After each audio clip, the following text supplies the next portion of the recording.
Die Herausforderungen für die Unternehmen werden nicht weniger.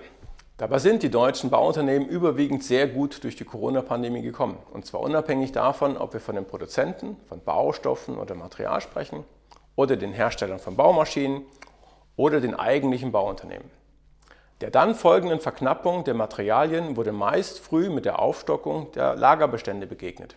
Die erhebliche Verteuerung zum Beispiel von Holz oder Stahl führte dann natürlich zu einer deutlichen Erhöhung des Working Capitals, was aber aufgrund der meist guten Liquidität verkraftbar war und ist.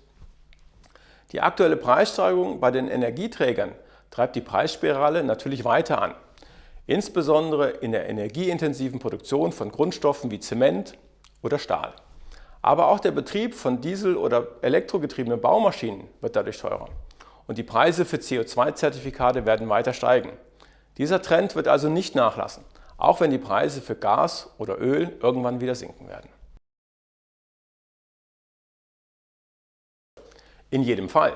Maßnahmen zur Verbesserung der Energieeffizienz und CO2-Einsparungen werden immer wichtiger. Einmal natürlich, um die Kostensteigerung im Griff zu behalten.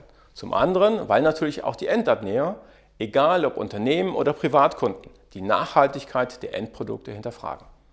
Und zwar nicht nur zum unmittelbaren Eigennutz, also spare ich Energie und damit Kosten, weil zum Beispiel die Immobilie gut gedämmt und eine effiziente Heizung verbaut ist, sondern auch, weil ihnen der Klimaschutz an sich wichtig ist.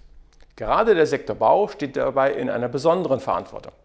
Zum einen, weil die Herstellung vieler Baustoffe einen sehr hohen Ausstoß von CO2 verursacht. Denken Sie zum Beispiel an Zement. Sondern auch, weil die Endprodukte über ihre Effizienz auf Jahrzehnte Einfluss auf den Verbrauch an Energie haben. Wir sehen aber auch, dass sich die deutschen Unternehmen im Sektor Bau dieser Verantwortung stellen und intensiv an Lösungen arbeiten und dafür investieren. Ganz unmittelbar stehen wir als verlässlicher Partner unseren Kunden bei der Finanzierung des bereits angesprochenen Aufbaus des Working Capitals zur Verfügung. Sei es mit der einfachen Betriebsmittellinie oder ausgefeilten Supply Chain Finance Instrumenten. Aber als Fortschrittsfinanzierer legen auch wir unseren Fokus auf das Thema Nachhaltigkeit. So begleiten wir unsere Kunden, angefangen von der Erläuterung der individuellen Betroffenheit bezüglich regulatorischer Themen, über die Erarbeitung eines strategischen Vorgehens zur nachhaltigen Unternehmensausrichtung bis zur Verankerung der nachhaltigen Entwicklungspläne in Form von KPIs und ESG-Ratings in maßgeschneiderten Finanzierungsstrukturen. Dies können zum Beispiel Fördermittel, ESG-Linked Loans, grüne Schuldscheine oder Green Bonds sein.